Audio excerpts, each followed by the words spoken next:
խոսենք ձեր առողջական վիճակից, մեր գալու պահին դուք ստուգում եք անցնում, բժիշկները նշեցին, որ նորից կրկին հոսպիտալացման կարիք կա, դուք հրաժարվեցիք, այս պահին ինչպես եք ձեզ զգում, սա առաջի անգամ չի, որ հրաժարվում եք հոսպիտալացումից, շարունակելու եք այստեղ մնալ։ Հայո, ցավոք սրտի պարբերաբար ինքնազգացողությունս վատանում է, դա կազմվածքի հետ է կապված, մի փոքր դիմադրողականությունս ցածր է, ջրազրկվում եմ, ճնշման տատանումներ են լինում, հաճախասրտություն, բայց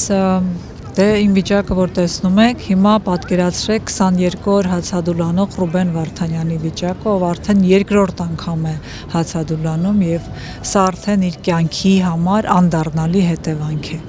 Ու դրա համար է այս հացադուլը, որ ինքը իմանա, որ հայ ժողովուրդն իրեն սպասում է եւ չվնասի իր առողջությունը, նա իմանա, որ մենք գնահատում ենք իր արածները, մենք սպասում ենք իրեն եւ դա ոչ միայն Մանեթ Հանդիլյանն է իր համախոհը կամ իմ ընկերները, որ այստեղ ինձ հետ արդեն նույնքան հացադուլի մեջ են, այլ մեր ժողովուրդը։ Եվ դուք նաեւ նկատեցիք, որ ժողովուրդը սկսեց խոսել այդ մասին։ Մարդիկ սկսեցին խնդրել Ռուբենին դադարեցնելու հացադուլը։ Ու նա այդ էներգետիկան ստացել է։ Ես իր ձայնային հաղորդագրությունից հասկացա, որ նա զգացել է այդ ուժը, որ մենք փորձել ենք բոլորով տալ իրեն։